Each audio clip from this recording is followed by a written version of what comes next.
Thank you guys for tuning in. We are now on Spotify, Apple Podcasts, and iHeartRadio, so be sure to leave a 5-star review if you're listening on that. If you're on YouTube, hello, subscribe, and hit that like button. Leave a comment also, and share with a friend. Today we're here with Andrea and Tyler. They are a newly wedded couple, and they own, which congrats, by the way, and they own a carpentry business that they started in September, right? And they're doing pretty well. Their pieces are also really, really nice on their Instagram. Can you guys talk about where did this start and where did it initiate for you to be like, hey, let's make a business out of this? Do you want to start? I started carpentry when I was little, probably 5 or 6. I started working with wood with my family and stuff like that, and we recently were in a business where we were working with wood every day and working with carpentry and stuff like that, and so we decided to kind of go our own route and make our own business and do our own thing, and that's why we started in September, and that's what we're doing now, just kind of growing it, starting it from the bottom and starting from nothing, and kind of doing our own thing, doing it the way that we think it should be done, and trying to do good. So what were you doing right before you got into it? And then what was like the triggering moment when you were like, you know what, I think I can make a lifestyle, career, business, longevity project out of this? Before this, I was working for a carpentry company, and it was a small business just like mine is. And I really didn't like where it was going. I didn't like, who was leading it. So I kind of felt like I was in the back seat on something that I wasn't controlling. And so I was like, the whole time I was there, I was like, what if I did this myself and I could really take it to where I wanted it to go? And so I was like, okay, I didn't have a lot of money. We still don't have a lot, but, we took $500 and we kind of, said, let's do it. We have 2 kids, so we really didn't have a choice, so she kind of was like, you can do it. And I started making products, people liked them, and that's where we are today. Okay, so I love that. That is like the ideal situation of the American dream, because my own experience is highly similar to that too. I was working a 9-to-5 too, and I was just like, man, I could do this on my own, and that luckily spawned into something else, which led me to something else, which eventually led me down this road.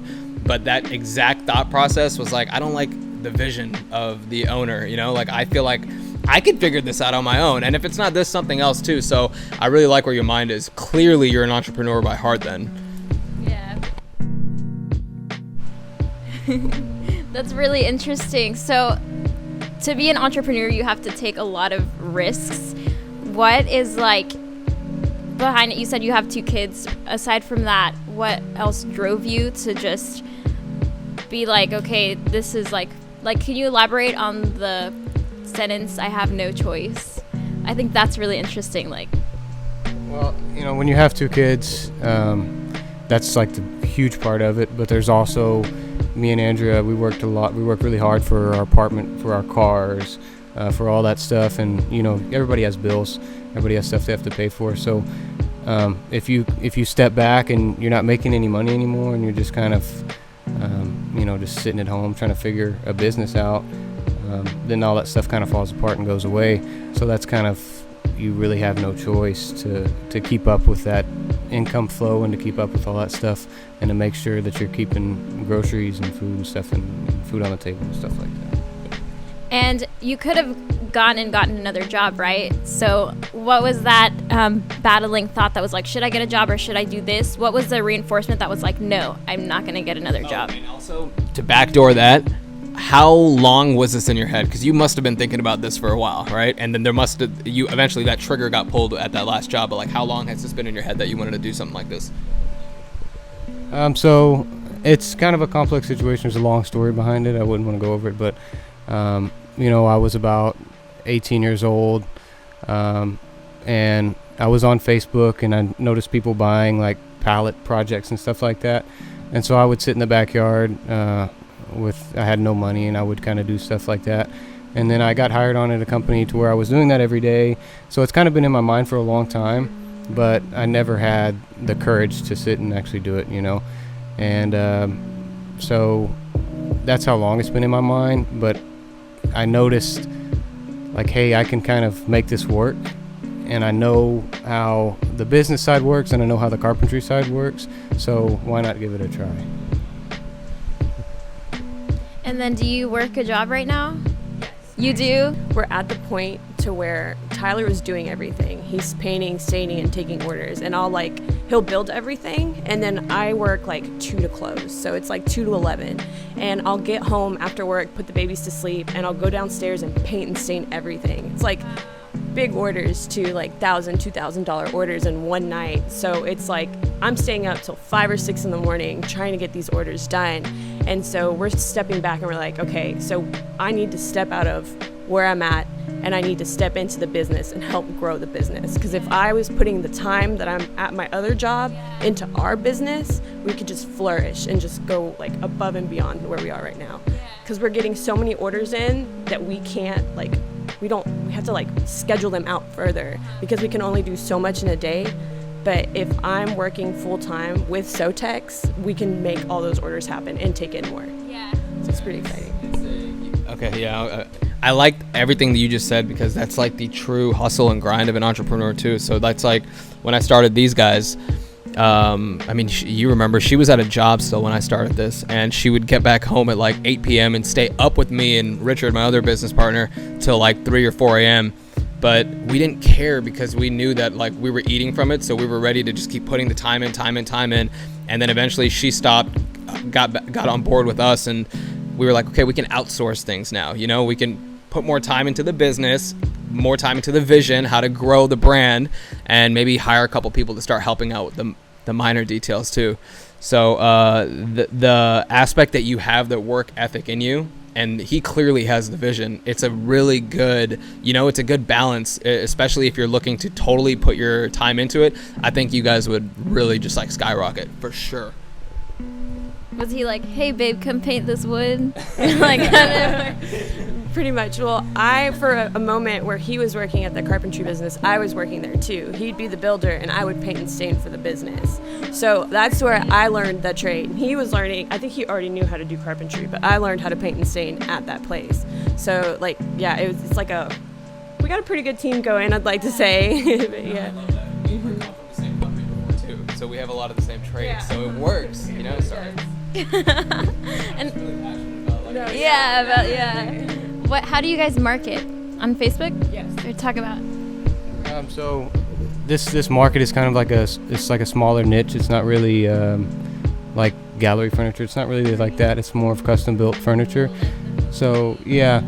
So the problem that we're running into is it's mostly over the phone. It's mostly you kind of give somebody a call and you don't really know what you're going to get, You just kind of say, hey, I want this color, I want this style.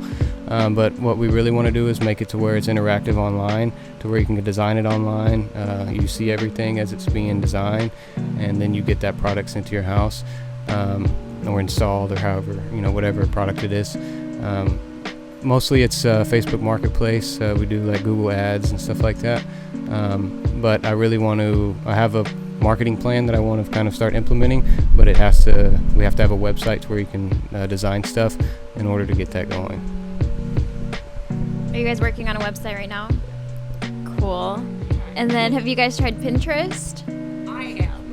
I am. I'm the Pinterest guru over here. I love Pinterest. For a while, we were getting about 20,000 views on our page, but it's kind of going down. So I don't know what it was trending for a while, but now I'm okay, so what did I post during that time that made everyone so interested?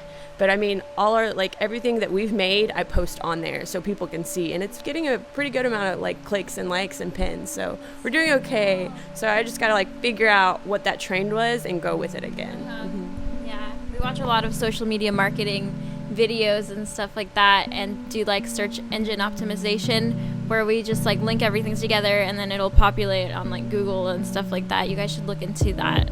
But are you guys only in the Tomball area, or do you also ship stuff out? Where's your main clientele? We do the greater Houston area. We also, the company So-Tex, so South Texas. Eventually we want to do maybe Dallas, well not Dallas, Austin, maybe down further south, and eventually spread out all over Texas, but we're not that big right now. So we do the greater Houston area, not just Tomball and stuff like that. And then do you deliver it yourself, or you do? Yeah. Nice.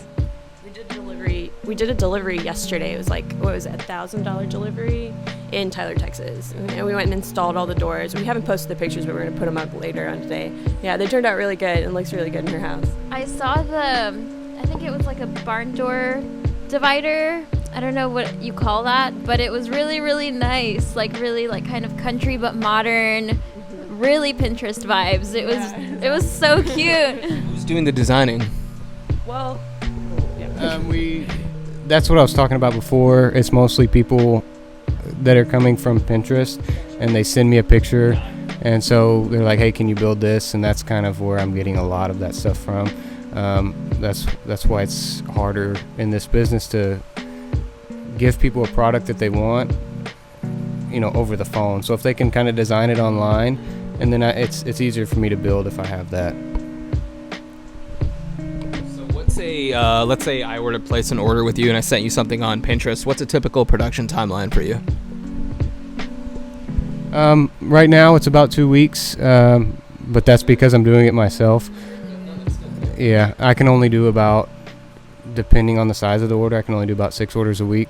So right now I'm at 2 weeks, with the holidays and stuff like that. But we have to do the installs most of the time as well, and so that's where it's at right now. Yeah. Backtrack a little bit.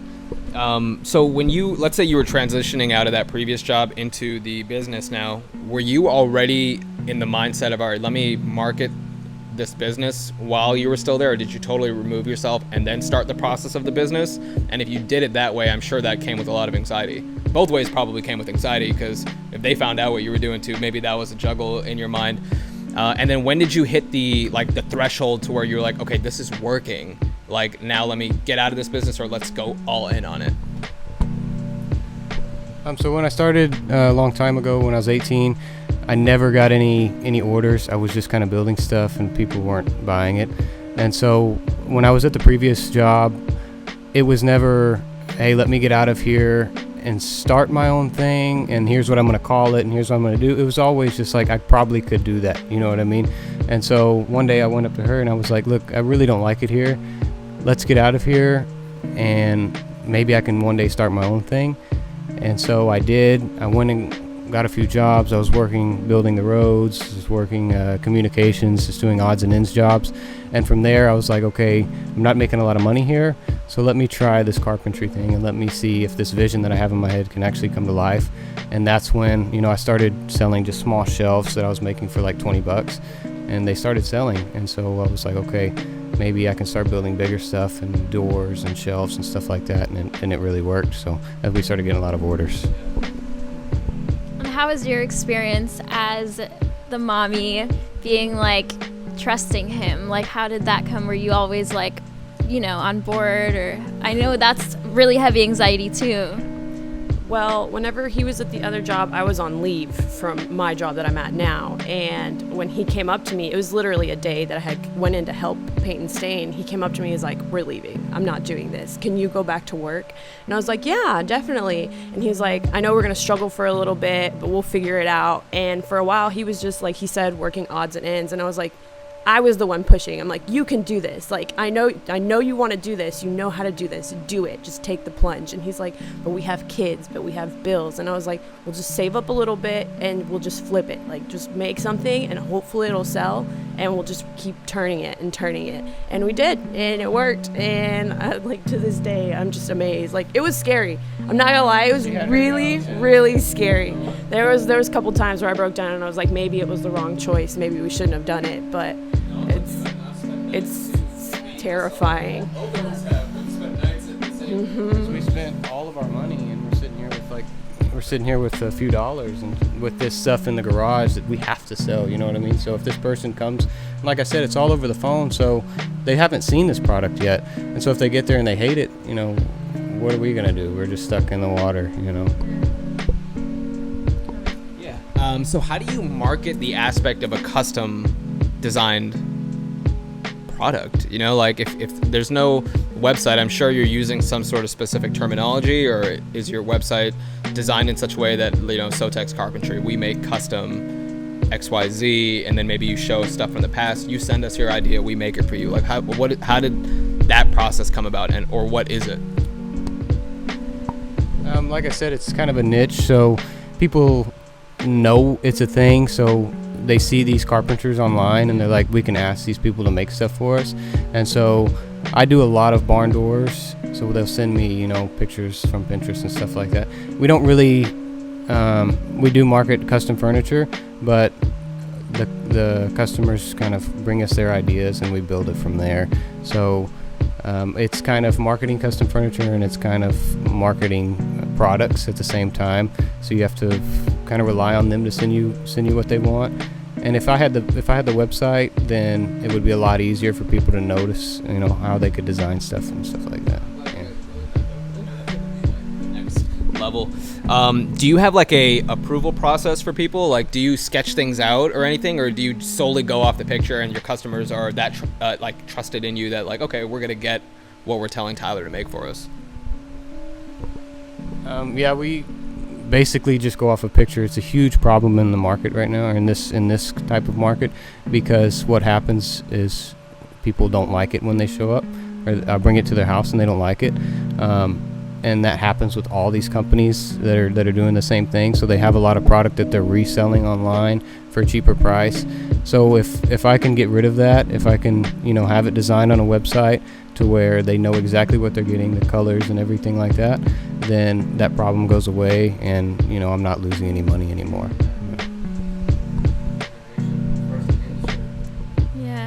Yeah. Start trends.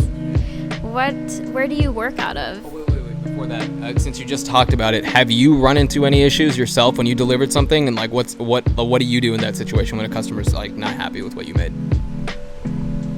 So oftentimes we'll deliver doors and the colors aren't right, and we take a 10% deposit. It's usually only like $30, and so after the install is done, we take the full payment. And so if a customer doesn't like the doors, I'll leave them with the doors that they have, and I will say, hey, look, I'm going to rebuild you some doors. You pay now, and I'll bring out the doors, the other set of doors that you like, you know, and the color will be correct, that you like it, and, you know, that's how we usually do things. But then we take those doors back, and so we have some doors that person didn't want, so we have to resell that product, you know. And so it's kind of frustrating that we, you know, sometimes run into the problem where we can't get it right the first time, when it's nobody's fault. It's just the way that wood and paint and stain works, you know. So if we can, you know, get rid of that, then the more production we'll have, you know. Also, it's like they see pictures on Pinterest, and like you never know if like someone put a filter over the color of stain, or they edited it so where it looks different. And so like they have this image, they have this vision that they want to see come to life in their home. And sometimes we work with specific stains, and like the wood takes different, and depending on the wood, we either nail the stain to where it looks exactly like the picture, or it can be off sometimes, and that's what kind of bothers the customer sometimes. Oh, where do you work out of? What is your work environment like, and how did you get there? We have kind of like a little station at her parents' house, and they have a big backyard, so we have that's where we build everything. We also have a garage at our place, and that's where we paint and stain everything. So eventually we're getting really close to the point where we can have a warehouse, and we'll be working, you know, there, you know, everything, paint, staining, and building, and maybe a few employees eventually. Yeah, because right now he'll build in my mom's backyard, and it's nice because my mom watches the kids for us. So they're like inside. So if they get into trouble, we just go inside and we're like, yo, leave your grandma alone. But yeah, he'll like build everything, and then at night he'll bring it back. And then when I get home from work, I just go into the garage, he'll set everything up for me, and I just paint and stain everything, get it all done. And then he'll deliver or install the very next day. That's so nice. I had a question. Oh, would you consider doing like a storefront in the future, possibly? I would say a storefront is a good idea, especially if people don't know what it looks like online, and they want to touch it and feel it and stuff like that. And that would also take out of the resale market from not having to post that stuff online, to where they can have a storefront where they can come see it for cheaper prices. But the previous company we were at, they had a storefront, and it wasn't as successful as they hoped it would be. And so I'm sure eventually we could do that, but we have to figure out how to do it successfully and where it is profitable. Maybe it's location, maybe it's advertising. We just have to figure that out. If you do get a warehouse, you could like double it, as like you can also come in and pick. Yeah, that way you don't have to worry about the storefront. It's just like, hey, if you want to come check out like a little exposition. I don't know what's an expo? Exhibition. Then you can. So tell me about your, because I know what was really heavy for me, or what helped me a lot when I dove into starting my own business, was like support for friends around me, or the team, or my family's support. So clearly it looks like your family is like right on there with you guys. So tell me how that played impact. Did they help encourage you guys? Were they a little bit hesitant? Like give me kind of like a breakdown. Yeah, so we have a lot of people that support us online, like our friends and stuff, and parents and stuff like that. And they kind of followed us from our previous business to this business now. And our parents are a great help. You know, they always comment and share and like and stuff. And so they kind of get the word out there to their friends. And they just been a huge help. You know, our friends just incredible with sharing. And we do the giveaways where they invite all their friends. And they, we got thousands and thousands of invites over that giveaway, so they've just been a huge help. I really don't think we would be anywhere if it wasn't for friends and family. And adding on to that, I listen to y'all's podcast all the time, by the way. I'll be painting and staining really late, and y'all will drop a new podcast. I'm like, yes, something to listen to. And y'all were talking about personal brand in this segment. And we definitely built that with the other company we were with. Because, like, when we were working with them, we'd post what we were building or post the projects we were working on. And it starts with your friends and family. Your friends and family are like, oh, that's cool. Or like, oh, I really like that. I like what you're doing. And they, like, followed us to our new venture. Like, I have people at work that'll come up to me and be like, oh, hey, I saw what you and Tyler made. It looks really nice. Like, y'all are doing really good. And it's really exciting, like, to see that everyone, like, all our friends are just like, yeah, y'all got this, y'all can do this, and we like what you're doing. What's super cool, too, about your business is that they're all higher ticket items. So even, like, one sale out of the 100 people that follow you is, like, it's good. And even then, also with friends and family, they tell other people, like, oh, I know someone that can do that for you, right, if they're looking for furniture or anything like that. So for the people listening, we get a lot of DMs that really talk about schedules and routines. So can you guys break down like your routine, how you came about it? Because I know for me and her, a very specific routine. Hers is night and day from mine, but it correlates when it meets right in the middle. So like, what kind of routine do you have set for yourself? And can you tell us and them how important routine is for business owners? It's not like you have to be at work at 9, you have to leave at 5 o'clock. Right now we have to make sure that our orders are done and it's going out when I told that customer it would be out there, or I'm losing business and I'm getting bad reviews. So our routine was based off of we need to do this many orders a week. How can we get that done, and how late do we have to stay up, and how early do we have to get up to make sure it happens? So it's usually get up at 6 a.m., go to bed at 4 a.m., get up at 6 a.m. again. And that's our routine right now. It's not the best routine, but it has to be done. In my opinion, it's not work. It's more of, I really want to do this, so I don't care if I'm up late. You know what I mean? It really doesn't matter to me. It's not like somebody's breathing over my shoulders saying I have to get this done. I'm getting this done for me, I'm getting this done for her, getting this done for the kids and for the business. At the end, this business I'm not growing this business, it's growing me as a person. So if I was to go for that other company that I was before, I wouldn't stay up till 6 a.m. doing stuff. I just wouldn't do it. I would only do it for myself and for her. And that's eventually we won't stay up till 4 in the morning, but right now we have to. But it's not work. It's just, yeah. And the money comes and the money goes, but eventually it'll come in, and we'll have a team, and we'll do all that stuff when we get there. And another thing is, like, I think I was talking to someone, I don't know who it was, but I was telling them about how we have our own company, and she was like, oh, you're so lucky. And I'm like, it's not luck. It's hard work. It's a lot of hard work. And yeah, I'm sleepless. I got to stay up with the kids. I also got to stay up. Like, it's really hard to, like, I'm really excited to step away. Like, it sounds bad. I'm excited to step away from my 9 to 5 and help Tyler, because, like, I'll work all day and then come home and then, like, put all this effort into, like, our orders.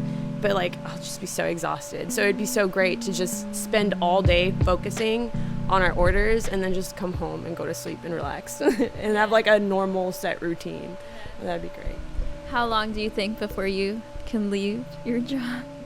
I think it's on discussion right now. Yeah, like, we're thinking. Yeah, no, I really want to. Like, Tyler's like, you should just leave. And I'm like, I can't do that, because I got a leadership position there, and I worked really hard for it.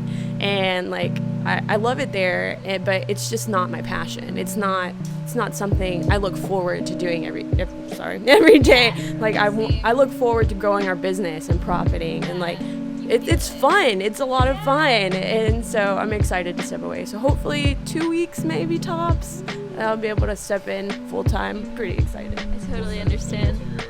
To your manager. So I'm going to touch on a lighter subject now. So I see you guys are entrepreneurs. You guys obviously have grand visions. Give me 3 items on the top of your bucket list of what you guys want to do in your lifetimes. Well, she has a friend who does Disney vacations and stuff like that. So we never went to Disney as we were kids, but we're able to go now, and we're gonna go in April. So that's like number 1 on our bucket list. Go on, and we're gonna go with the kids, so it's pretty great. I guess we really like to travel. We like to do concerts and stuff like that. I don't know if we have certain items on our bucket list, but I don't think we think that far ahead. But Disney was definitely one of them, so we're gonna do that definitely. Oh, me? Well, yeah. I guess adding on to them, there's gonna be something. Well, I'd really like to get a house. Like, that's on my bucket list. Like, a nice house that we worked really hard for to get.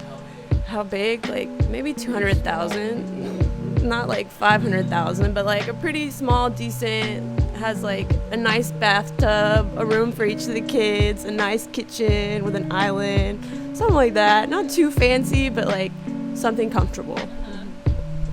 Would you guys build all the furniture for it? Oh yes, I am like dream planning in my head. Like, we go to all these like customers' houses and install sliding doors and bring in like the furniture we've made. We live in an apartment right now, so we can only do so much. Like, we have a coffee table, side tables, a bookshelf, but like we can't really put like sliding barn doors on our house. But like, yeah, I would want to deck out the whole house in So-Tex Carpentry stuff. Comment on that. Andrea has me build a lot of furniture for her, and the furniture that we build is pretty hefty furniture, and our apartment's not that big. So if you go into our apartment, it's kind of like this huge coffee table, huge table. I'm sure we'll put some barn doors in there eventually, but I'm not sure yet. He had me, because I always bug him. I've been wanting a jewelry organizer, and we posted it on our page. He showed me how to build it. I built the whole thing by myself. He was like, if you want it, you're going to build it. So I was out there sawing stuff, measuring. I kept measuring wrong. Like at one point, I just threw the wood. I was like, I'm done. I can't do this. He was like, nope, keep trying. But it came out pretty decent, so it was pretty exciting. That's so cute. I love it. Else. Vision for the business. Yeah. Where do you guys see it going in the next 6 months? If you've come this far in like 3 months, right? That's crazy. That's so crazy. So what about 6 months? So the reason we've come this far was because I was, so close to the top in the other business, so I was able to see how to get there, and that's why we've, grown to this point. But that other business never made it past this point, so now it's just kind of like, all right, I got to figure this out, and I got to figure out what to do. The website's the next thing. The website, I want to have that in the next 2 months, and from there, my marketing plan is to completely dominate the Facebook marketplace with this type of niche, and to kind of take over that, and then eventually move to Dallas, move to Austin, move to Houston. But that's, farther down the road. I think like our main goal right now would be like a warehouse. A warehouse would help out so much, so we wouldn't have to be transporting everything from my mom's house to our apartment, because it's a good 30-40 minutes away. And if it's like big stuff like bookshelves, you'll see our truck just like strapped down as like far as it can go. Like stuff's like all stacked up super high. So yeah, probably like a nice truck too, like a trailer, that would be nice. Move everything with a trailer, just put it all on the trailer and go. There's a lot of stuff we have to do. Yeah, there's a lot of stuff. That's so exciting. I'm really excited for you guys. Are the babies going to be carpentry family? I've actually been talking to him about it. I'm like, so are you going to make them like paint and stain? And he's like, if they don't want to, they don't have to. And I was like, nah, they're going to work there during the summer. When you're not in school, you're going to be in there painting and staining. Yeah, I don't know. My daughter, she really likes that kind of stuff. I'm not sure. My son's too little for any of that yet. But if they want to do it, they can do it. But I had to work really hard to get here. And so I've always cut my hands open and, hurt myself doing this kind of thing. So I don't want them to be involved in any of that kind of stuff. But if they want to do it, I think I would be more than happy to show my daughter how to build something, So it would make me happy if she did it. But if she doesn't want to, I would never make her, Just for people listening, how important, and I just want you to talk to them from your perspective, both of your perspectives on this one, how important is it to follow your passion or your dream or what you're skilled at? Because clearly you have a talent, right? And what would you tell anybody who loves to do something, they know they're good at it, what words of encouragement do you have to like help them push themselves forward? I'm not really good at setting goals and achieving them, so I have to put myself in a situation to where I have to achieve that goal. And so I think if you're kind of scared to do anything and you just take the plunge and just do it, and it works or it doesn't, and you just got to try and do your hardest and try your hardest. And if you look back at yourself and like, okay, I'm really glad that I did that, and then you'll be happy. I really think it's important to follow your passion and do what you like, because if you're not doing that, then you're working for somebody else, or you're doing something that you don't like, and you're just never truly happy on the inside. Well, I think that it's really, really important to follow your passions. And I know there's a lot of people out there, not business owners, but people like us that had a vision, they had a dream, but they're too scared to do it. Like, my best advice is just be fearless. Take the first step and just take the plunge. It's really, really scary. It's going to be scary regardless if you have a bunch of money saved up or if you have a little bit saved up. Just go for it and do it. And just surround yourself with a good team of friends and family that help you push and encourage you to do the best you can. Just go for it. Because honestly, that's all it takes. It's just being fearless and having courage and trusting in yourself. You're your biggest advocate. So if you're confident in yourself and you think you can do it, just go for it and do it. I love it. And where can people find you guys online? Facebook, definitely our Facebook. Facebook is the main. Shoot us a message, like and follow our page. We're So-Tex Carpentry, but it's So-Tex Carpentry. Yeah, I've tried to type it in there. We don't pop up. You have to add that dash in there. We're also on Instagram and Twitter. Yeah, we'll probably get a Snapchat soon because I feel like that'd be cool. But yeah, just So-Tex Carpentry. Shoot us a message, like our page, share. Thank you guys for tuning in. Be sure to leave a comment and follow them and follow us. And if you're following them, then follow us. And if you're following us, then follow them. Definitely. Yes. Thank you guys for watching. Bye.